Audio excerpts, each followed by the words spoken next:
Okay, hey, I'm Ian Trump. That's Davey Winder. Davey Winder isn't here. I want to talk to you a little bit about some of the cyber ridiculousness and media hype. You're going to laugh along. This is meant to be a light talk, and we're not going to mention any 64-bit subsystems because my head will explode. But those are awesome, by the way. The technical field here has been amazing. This came about from a UK Home Office survey that came out talking about how do we measure cybercrime, right? And of course, I had one of my Sean Cody moments and went, "You're doing it all wrong." And so this is what the result of it is that a lot of the measurements we have are dumb. But first, a word. Skullspace, as you know, has encountered a few challenges in the last little while. If you're not a member, please consider becoming a member. It's really important. I travel all over the world and do a lot of these talks, large conventions, small conventions. There is no other community like the one in Winnipeg. It's fantastic. It's so supportive. And Edinburgh, I'm telling you, the hackerspace there is like 5 people and a Commodore 64. It's not exactly fun or dynamic. So before I ended up in Edinburgh, I worked on this project with some great people like Brittany and Zoe and anybody that left Securus in the first wave. And I have money on where Christian Perron's going to end up. I heard that the security architect for MTS will be retiring shortly. So, but anyways, information security and Zoolander go hand in hand because this is what it feels like. You know, we all laugh, but essentially we know what's going to happen, right? So that was one of the things that I think really started to inform this opinion is that measurement doesn't matter. Breach is breach, guys. It doesn't matter where it came from. It doesn't even matter how much they took. But the bottom line is that we're kind of playing a little bit with gasoline. And this doesn't help us, okay? Jennifer Baker, she has fantastic shoes, by the way. But she went through this presentation that blew my mind because when we boil this down, it is not the users that are the problems. Like we want to blame them because, you know, we feel they should all have little helmets on so they don't hurt themselves. But the reality is it's the attackers that are the problem. It's the folks that are trying to get into our networks, right? And when we really look at it, and this is where I'm going to rag on a lot of vendors, you know, and I'm not going to talk about Radware, but the real problem that we have here is that the attacks that we're seeing are really coming from only really 4 places. That's it. This is not magic here. And it feels like when you read these white papers and when you read all the material that are coming out of a lot of big companies, it's like security is like, oh my God, it's so hard, right? But the reality is when we boil down the numbers, and this is from the Verizon Data Breach Report, we find 93.9% of our attacks are email attachments, emails with malicious links, or drive-by download. That's it, okay? That is it. So those are some really interesting things to contemplate. And then further on in the gigantic report that they write in such language that you can never copy and paste it into any internal document, we find this little stat. Look at this, the bad guys are using these CVEs over and over and over again. So what's the #1 mitigation against a known vulnerability? It's install the fucking patch, okay? Yeah, like this is the kind of garbage that comes out and they're like, no, you need, you know, a giant infrastructure and you need log management. And I'm not throwing any of that stuff out. Like enterprise is a lot harder than small, medium business. But the bottom line here is that the bad guys are using the same shit and owning the same networks over and over again. Why, you might ask? Because of this, okay?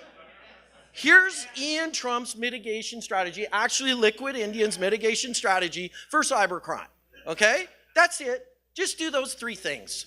And it gets a whole lot easier because then you're the elves up on top of the wall killing your orcs, rather than having the orcs come over. And I love this image because that's what it feels like. That's what all the attacks are really doing. And I loved it so much that when I found this, I thought it was really funny that that little elven stick family there is about to get overwhelmed by the cockroaches. But I think you guys are sharp enough, even after 2 days of presentations, that you get the analogy. The point that I'm trying to make here is that in 2011, they said that the online economy was worth $8 trillion, okay? Let's assume, just for a moment, it grew a little bit, okay, from 2008. I think there's a little bit more internets out there now, okay? So when we hear the 500 billion or 450 billion is being lost in cybercrime, let's take a little bit of a collective breath and say, yeah, but there's like $8 trillion in 2011 that was being made, and I think there's probably a fair bit more here. So let's get off a little bit of the hype machine at that first stop, and let's really look at and boil down what's going on. And it doesn't help when RSA says we suck, okay? RSA at the conference rolled out this whole speech that security is so difficult and we're having such a really tough time with it. And I call bullshit, okay? Because this little report that came out from this company says, take away those damn administrative rights. And now you're gonna mitigate all of these attacks, right? And I'm gonna take you through a zero-day attack that was unleashed by the Israelis on an infrastructure and show you that by removing administrative rights, the attack would have been defeated. So these are some of the things that this gets no hype in the media. Why? This doesn't sell shit. Okay? Taking away administrative rights, I will build an app for that. Okay? It's called Active Directory. You might have seen it. You might have encountered it. So why is this happening to us? Why are our souls being marketed to? It's because of this. It's because security is big money. Okay? And what are the kind of numbers that are using to sold us this bill of goods? All enterprise numbers. Okay? It doesn't even really impact or speak to small and medium businesses out there, which are about 80% of the GDP of a country. 80%, okay? So when we take this data and we try and make sense of it, we get this kind of report. And this is a really interesting report from McAfee because it breaks down how much you can buy stolen records for. It's a very useful metric, but it's being used for evil. Okay, it's being used for cyber insurance policies. And what's the number one rule about a cyber insurance policy? Never pay it out. Always find a reason why you don't have to pay it out. So what they do is they take these numbers that come out in these actual reports and they mark them up by whatever profit margin there is, and that's how much they charge you. So if you've got 1 million credit card transactions going through your system per month, your premium is going to be based on these stolen numbers, okay? Supply and demand, it's simple economy. And then we get stuff like this that makes us feel even worse, okay? Because, I wonder what product WebSense makes when they say things like 99.3% of malicious files used a command and control URL, which have been used by one or more pieces of malware. So I'm like, oh my God, okay, so you're telling me 40 or 50 IP addresses and pretty much I'm now gonna get 99.3%, tougher, harder to hack? So this is why I'm saying bullshit on these numbers, okay?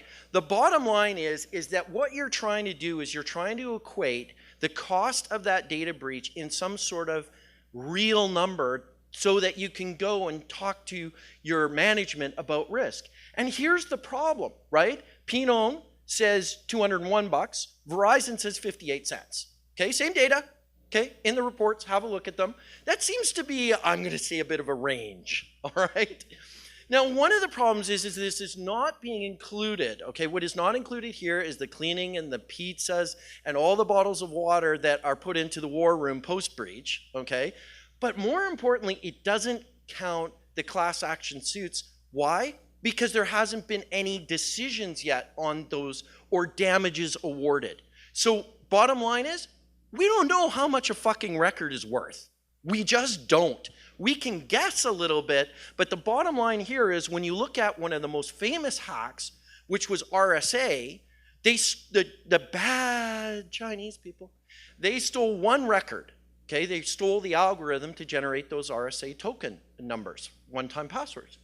And then they hacked Lockheed Martin, all right, and stole all the plans for the F-35 and a Predator drone, and that went off the runway in China. So the point is if you're talking about attributing a dollar value, how much was that one record that got stolen from RCA?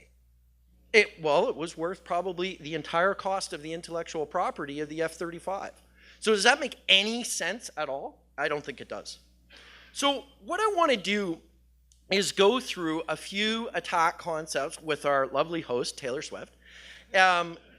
Well, four-time Grammy Award winning, so she knows information security, like all doctors and lawyers out there. I want to go through a few of these attacks and just kind of, maybe deconstruct them a little bit. So we've got probes and scans up first, all right? Now, I really enjoy Safety Commissioner Keith Squires, who decided to roll out the fact that there's been a 10,000-fold increase in cyber attacks as a result of the NSA data center that was built in his particular county.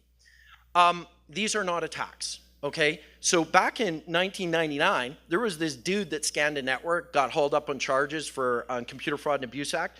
And as it turns out, funny story, you have to do $5,000 worth of damage. Okay, so you Nmapping someone doesn't really fit that $5,000. I mean, you could Nmap the shit out of them, but you're still not going to do $5,000 worth of damage. So it's not an attack, according to the Computer Fraud and Abuse Act. So all this cyber FUD that we hear about, the millions of attacks that are going on, they're like, Alex running a script to see what kind of services you have open. Okay, it's like looking in your window. Which brings me to denial of service, distributed denial of service attacks. Okay. This is one that lands firmly on cyber bullshit mountain, okay? And this is because such verbiage as volumetric reflection, weapon of choice for hackers, political hacktivists, cyber extortionists, and international cyber terrorists. The weapon of choice is an AK-47, okay? They're not distributed denial of service attacks, okay? Yes, does it happen? Absolutely, but in the small and medium business world, it's a carrier problem. It used to be Cian Wally's problem, but now he's moved on. But the point here is that this is something that you as an IT admin or service provider are not really going to be equipped to deal with at your router, okay? This is a major upstream problem that you need to, phone a friend, all right? Now, there are some examples, right, like good old cold spaces here that got obliterated, but this was widely reported in the media as a distributed denial of service attack. You know what this was? This was shitty passwords. And the bad guys were in there for 28 days and totally ripped apart their infrastructure. They used a denial of service attack extortion attempt to, basically try and get more money out of their victim. But the bottom line is they'd already gotten inside the organization. So when you hear these kind of things, it's like, I don't know, can a distributed denial of service attack really erase all my VMs and all my backups? That seems a little bit, I'm just gonna say, bullshitty. So then we get into brute force attacks, okay? And, I'm just gonna say that brute force attacks are really because of two things. One, you putting ports out on the internet with no filtering and no access control lists, okay? Or not hiding them behind VPN. Or two, my personal favorite, rather the Ashley Madison personal favorite, of having a password that is password 1234, okay? Or in the case of a piece of hardware that Seagate introduced, root seemed to be pretty good. And really, do I have any sympathy? No, because here's the deal. If you're this colossally stupid, and I'm pretty sure there's nobody in this organization that is building infrastructure like this for Hillary Clinton, no less, I think you're probably good, bro, okay? Because that's just, complete negligence. Now, this next slide I'm going to say is a little bit controversial, so I'll go through it in some detail, okay? I maintain WordPress sites. Our company maintains WordPress sites. I spend a lot of time patching stuff. Actually, I spend a lot of time buying beer for Theo, who patches stuff. Because this is shit, okay? It seems like every time we go towards WordPress, it's getting owned or being used in some sort of distributed denial of service attack, okay? Now, I don't know if Drupal's any better or anything like that, and the only reason I say that is I heard it over coffee once amongst a bunch of web developers. But the point here seems to be is that WordPress is causing us a lot of grief out there because it's not what? Being patched and updated particularly well. And it's also built on a zillion plugins where, the first time the guy wrote the plugin, there might have been a few vulnerabilities in it, but then he fixed it and he patched it. And then, somebody else took over a fork of it. And then by the time you're done, you don't even know what up-to-date software is anymore. That's what the problem is. I mean, WordPress right now is probably fucked up more than backup exec, and that's pretty fucked up. So why is this a real problem? Because we get to here. And this is why patching and updating is something that is a common theme and something that I'm going to kind of pound over your heads. Because here's the deal. I was down at the SANS Orlando conference and this came out. Good old Urals Ulrich came out and he talked about this vulnerability, right? http.sys, exposed if you're running Internet Information Server, so help you God. But apparently 22% of the internet runs Internet Information Server. The deal here is this could be leveraged into remote code execution, which by the 19th of April was for sale on Underground Forum, $12,200 US, take it away home today, a remote code exploit for this particular vulnerability. So the issue here is that Microsoft issued a patch on April 22nd. So 19th to 22nd, well, I'm the last guy at BSides, so I can't do math right now. Anyways, that's a few days. But the point is that we got to rapidly patch these machines. Because here's the other cyber bullshit mountain moment, folks, is people say, oh, I've got machines in like rural whatever stan, and you know what? They'll never get attacked. Because how long do you think it takes to find every single vulnerable machine? About the same time it takes to learn church history, okay? 5 minutes.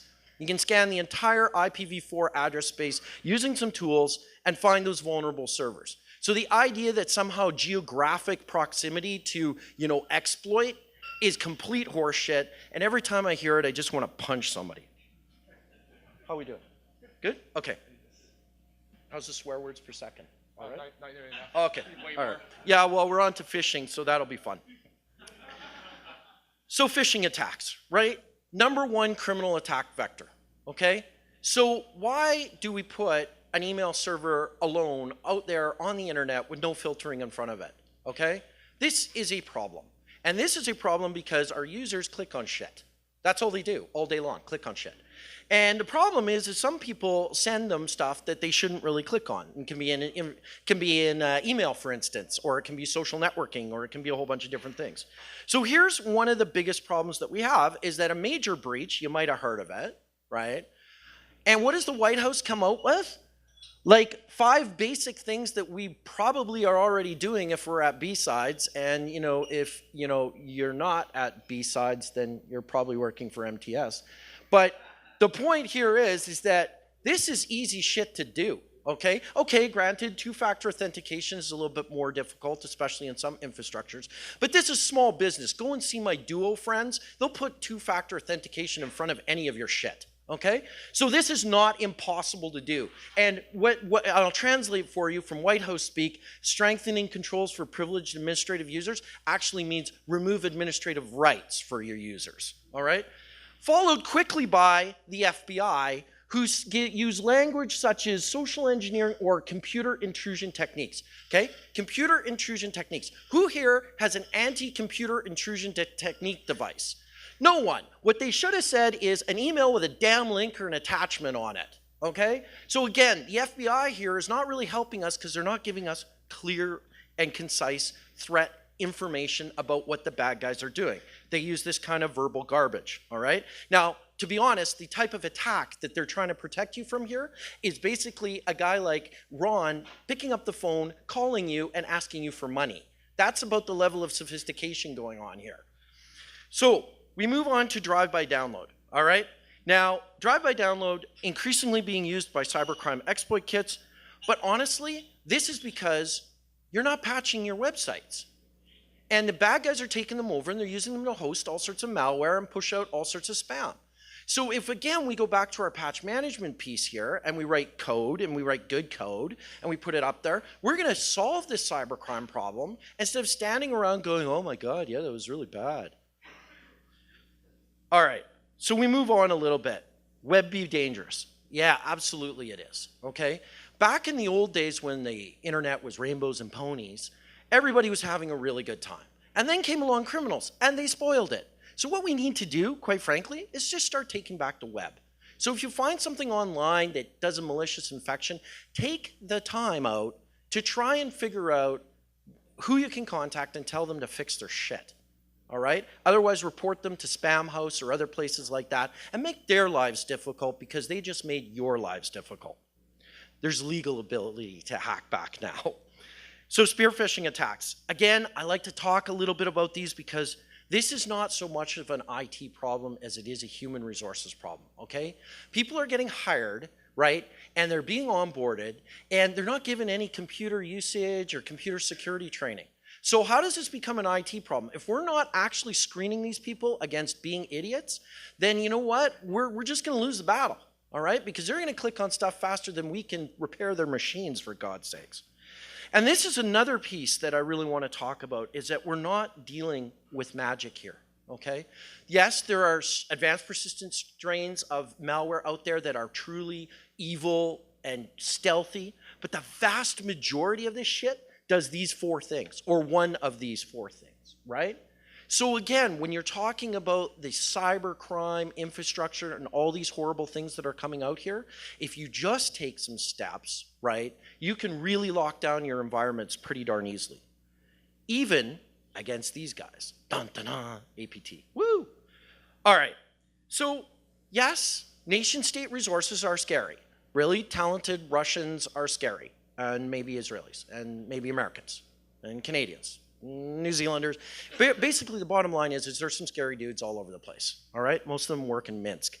But anyways, you can defeat them, okay? It comes down to this. And, you know, I'm looking at you, Jared Bader. Let's not build flat networks, okay? Let's not plug in all of our shit like DVR, IP cameras, and give them access to the entire internet. Let's turn off plug and play. Okay? Or it's those kind of easy to do things that aren't being done. Who here thinks putting printers directly onto the internet is a good idea? Anyone? Yeah? Yeah? Who thinks having printers do IPX, SPX, and like bonjour over the internet is a good idea? Or SNMP community strings set to default? Yeah, that's why Mac makes your printers print giant cocks when you send them print jobs. Okay? So the bottom line here is network segmentation can do a lot to stop these guys in their tracks, okay?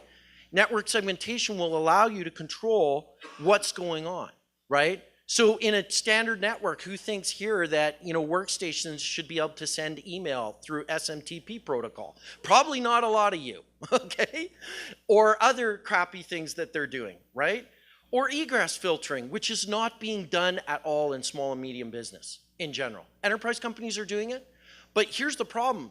These companies are getting infected. They don't even know what shit is coming out of their network, right? You put Wireshark on it and all of a sudden you find that the DNS is Belarus. That's not good. So in a lot of these situations, it's this. Weird shit equals compromise, right? I don't run a global infrastructure. I just try and help secure small, medium businesses. And you know what? You can actually do that. Because a lot of the times you can turn shit off in a small, medium business, and when you turn it on, you can see what Wireshark is telling you it's doing, where it's going, where it's calling out, seeing all your personal data floating off to Microsoft or Google. You can see that. You can stop it. Now, there was some great talk about web application firewall. I'm gonna help you here determine whether or not you need a web application firewall, right? It's these things, right? Does your website talk to a database? Yes or no? Chances are, probably does, right? Can you type anything into a page, right? The best pen testers in the world start with an apostrophe, okay? That's what they're gonna put into your search bar. And hopefully what they're gonna get is a blank page, which then they go to view source, and guess what? There's your database admin credentials right there, about 2/3 of the way down, right? And then finally, do you include a local file reference, okay?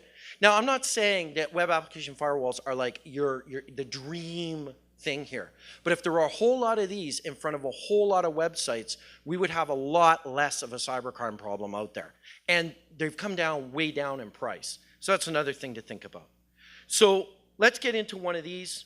Again, a little bit of sensationalizing here.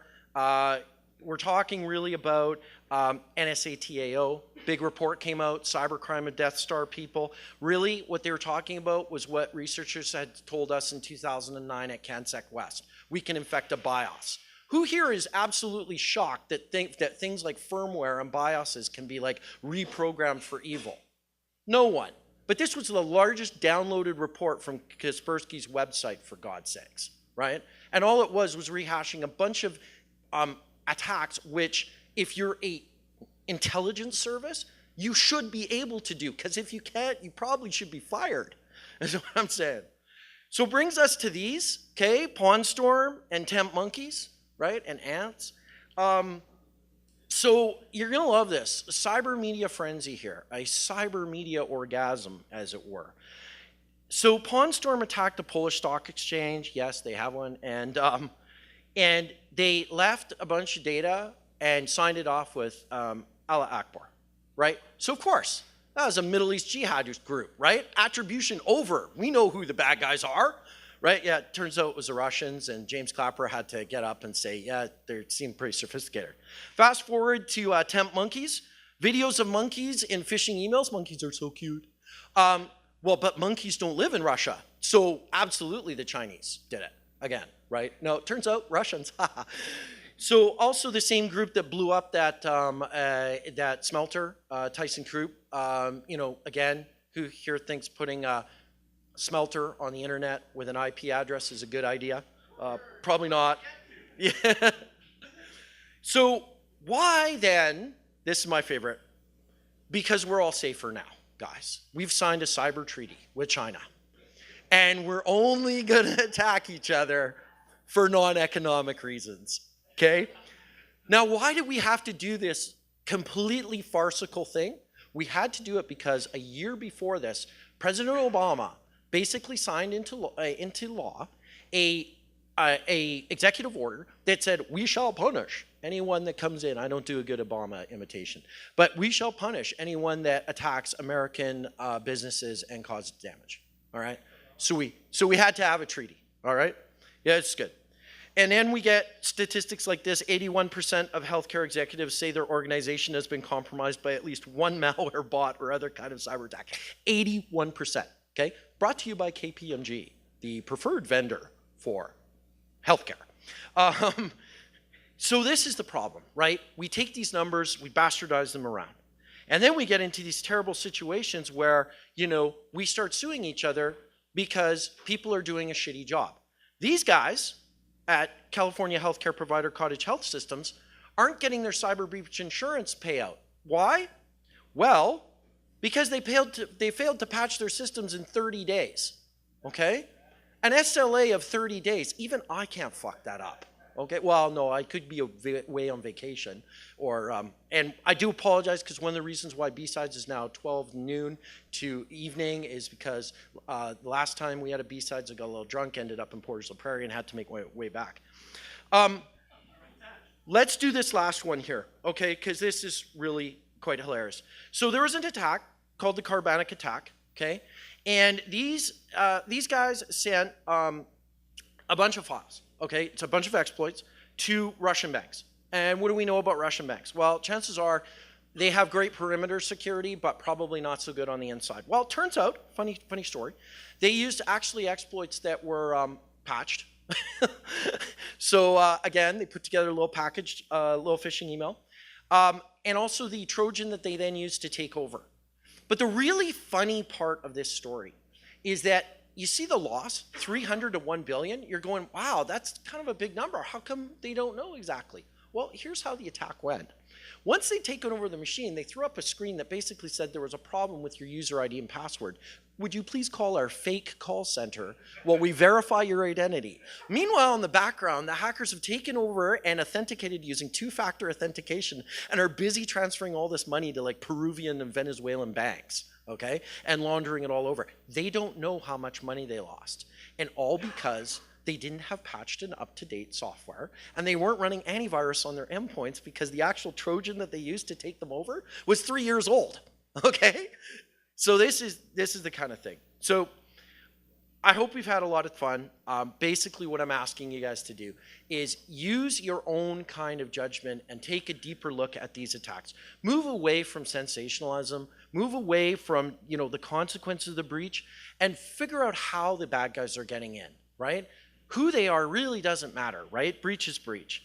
And really advocate for You know, information sharing, indications of compromise. One of the worst problems with our industry is we get government standing up, and in a lot of cases they know what the hell's going on, but they're just not telling us. They're not giving us the hashes. They're not giving us some of the indications of compromises and stuff like that. We could do a lot better there. So, last tip of advice. One is, I would have not got to where I am today without a lot of help from Skullspace. There's two ways, okay, that you can be successful in information security, right? One is buy a lot of beer for people and tweet often. That was my course. The other is get super smart like Ron or Brian or any of the other guys that you've seen up on this stage. The bottom line is we all got to work together. And that's why this community is so vitally important. So I'm Ian Trump, that's all I have for you, and I understand that Ron's going to come up and say some closing words, but thank you for coming to BSides. It's really important. Support your hackerspace, support BSides.